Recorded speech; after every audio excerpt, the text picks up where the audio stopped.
लेकिन अभी मैं एक आपको हदिया देना चाहता हूँ, कबूल करोगे भाई इंशाल्लाह? अरे बताओ तो सही बेंगलोर वालों, कबूल करोगे इंशाल्लाह? 10 मरतबा सूरह इखलास पढ़ो तो जन्नत में एक महल तैयार हो जाता है, और 20 मरतबा सूरह इखलास पढ़ो तो 2 महल तैयार हो जाते हैं, और 30 मरतबा सूरह इखलास पढ़ो तो 3 महल तैयार हो जाते हैं। आजकल के हालात के अंदर मैं अपने साथियों से, शागिर्दों से, शागिर्दनों से ये दरख्वास्त करता हूँ, हमारे व्हाट्सएप के सबकों में सब जगह, कि 313 मरतबा सूरह इखलास पढ़ने की आदत डालो, तो रोज़ाना इंशाअल्लाह 31 महल तैयार हो जाएंगे। कितने महल भाई? और 104 मरतबा कुरान शरीफ पढ़ने के बराबर अल्लाह सवाब देगा। 31 बंगले रोज़ाना तैयार हो जाएंगे इंशाअल्लाह, और कोई इनकम टैक्स वाला आपको फ़ोन नहीं करेगा। भाई दुनिया में एक आप बेंगलोर के अंदर एक फ्लैट ले लो 1000 स्क्वायर फुट का, तो इनकम टैक्स वालों को हिसाब देना पड़ता है, नहीं देना पड़ता। और यहाँ तो 31 महल, घर नहीं महल, कसर का।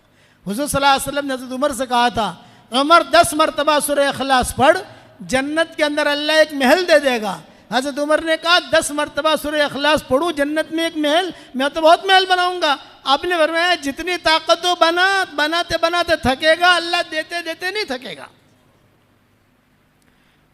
तो 313 मरतबा पढ़ोगे इंशाअल्लाह? अच्छा, 313 मरतबा सूरह इखलास, 313 मरतबा दुरूद शरीफ, 313 मरतबा इस्तिग़फ़ार।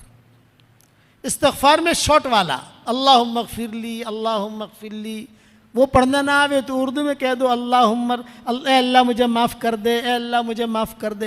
इसलिए लोग बेचारे सीधे साधे होते हैं, बाद मरतबा उन्हें कुछ समझ में नहीं आती। एक पठान मिला, पठान, अभी हम सफ़र में थे ना, एक पठान जो है वो बेचारा तवाफ़ कर रहा था, ज़ोहर के वक्त में आकर उसने पूछा भाई ये तवाफ़ ख़त्म कब होगा? अरे पठान साहब कब से शुरू किया? बोले फजर से शुरू किया है, तवाफ़ ख़त्म ही नहीं होता।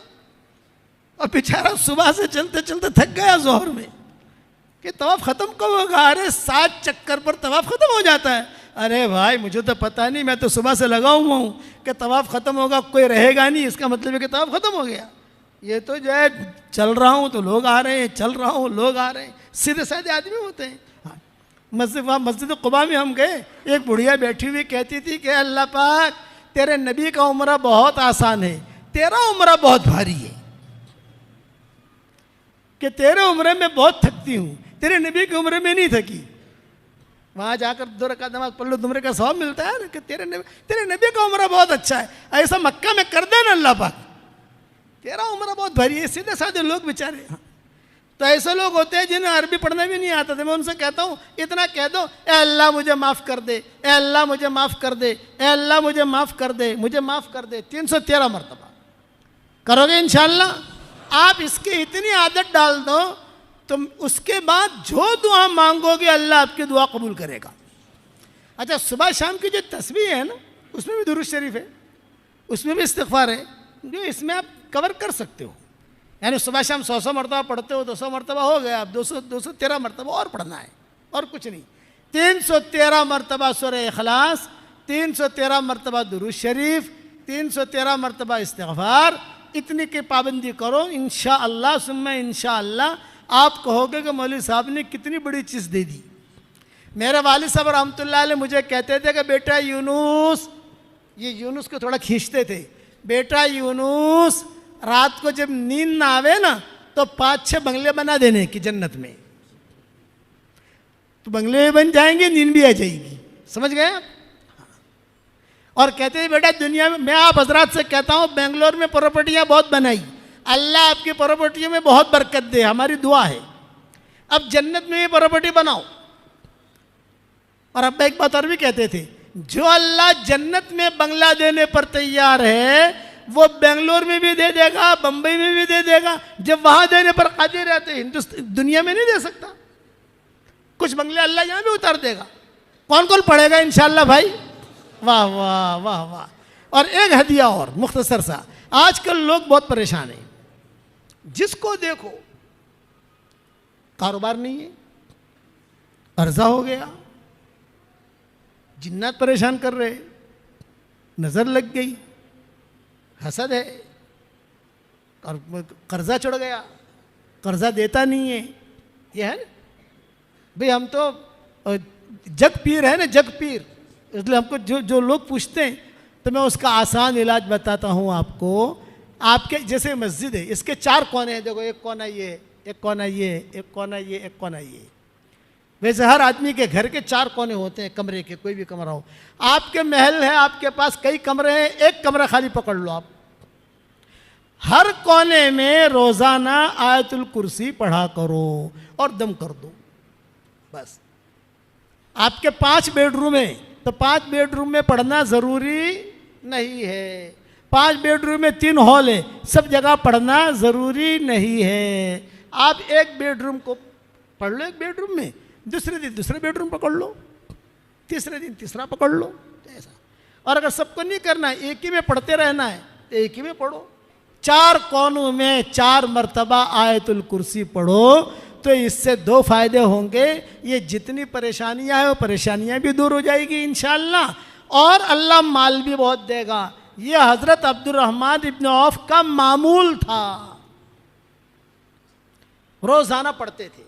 अब्दुर्रहमान इब्न औफ कहते थे कि देखो ये मेरा मामूल है, मैं करता हूँ। अल्लाह ने मुझे 4 बीवियाँ दी, इतना माल दिया। जब उनका इंतकाल हुआ तो इतना सोना निकला उनके घर में से, जब उसको काटने लगे तो जो कुदाली हुई थी, कुदाली भी टूट गई, इतना सोना था। और सेहतमंद थे अब्दुर्रहमान इब्न औफ, सेहतमंद। हुजूर सल्लल्लाहु अलैहि वसल्लम ने इन्हें सादिकुल ईमान कहा था। जब हुजूर का इंतकाल का वक्त करीब आया तो माएँ बैठी थी आपके इंतकाल से पहले, तो उम्मे सलमा ने पूछा, हज़रत आप तो दुनिया से जा रहे हो, तो आपके बाद हमारे घर खर्चे का क्या होगा? ये सवाल किया था उम्मे सलमा ने कि आप तो जा रहे हो, तो हमारे घर खर्चा, खाना पीना। तो हुजूर ने आंखें खोली और ये फरमाया कि एक सादिकुल ईमान आदमी आएगा जो तुम्हारा पूरा खर्चा उठाएगा। नाम नहीं लिया था, इतना जुमला कहा था कि एक सादिकुल ईमान आएगा, वो तुम्हारा खर्चा उठाएगा। माँ कहती थी जब हुजूर ने कह दिया तो मुतमईन हो गई। जब हुजूर का इंतकाल हो गया तो इंतज़ार करते थे कौन सादिकुल ईमान आता है, कौन आता है। ये अब्दुर्रहमान इब्न औफ आए और इन्होंने जो है सारा का सारा बाग जो था माओं के लिए वक़फ़ कर दिया। अब्दुर्रहमान इब्न औफ ने कुछ सारी आमदनी जो होती थी माओं को भेजते थे। कुछ हालात आए, बाग बेचना पड़ा, तो जब बहुत रकम आई तो रकम भी सारी माओं को दी। हज़रत आयशा कहती थी अब्दुर्रहमान इब्न औफ का पोता था, पोता, वो खेलता खेलता हज़रत आयशा के कमरे में चला जाता था, तो हज़रत आयशा उसे अपने सीने से लगाती थी और कहती थी बेटा तेरे दादा के लिए रोज़ाना मैं दुआ करती हूँ कि अल्लाह इसके दादा को जन्नत के सलसबील चश्मे से पानी पिला। रोज़ाना दुआ करती हूँ, तेरे दादा के हम पर बड़े एहसानात हैं। ये अब्दुर्रहमान इब्न औफ का मामूल था। तो आप करोगे इंशाअल्लाह आयतुल कुर्सी। और तीसरी बात, जो मुझे अपनी दुआओं में याद रखता है मैं उसके लिए दुआ करता हूँ। आप मेरे लिए दुआ करोगे तो मेरी दुआ में पार्टनर रहोगे इंशाअल्लाह, करोगे इंशाअल्लाह। और चौथी बात, मेरे सबक सुनते रहो। आप मौलाना यूनुस पालमपुर इंस्टाग्राम पर चले जाओ तो रोज़ाना आपको नई नई नई बातें सुनने मिलेंगी, रोज़ाना। आजकल हुजूर सल्लल्लाहु अलैहि वसल्लम की सीरत चल रही है, तो 102 पाठ हुए हैं और 300 पाठ मैंने तैयार किए हैं।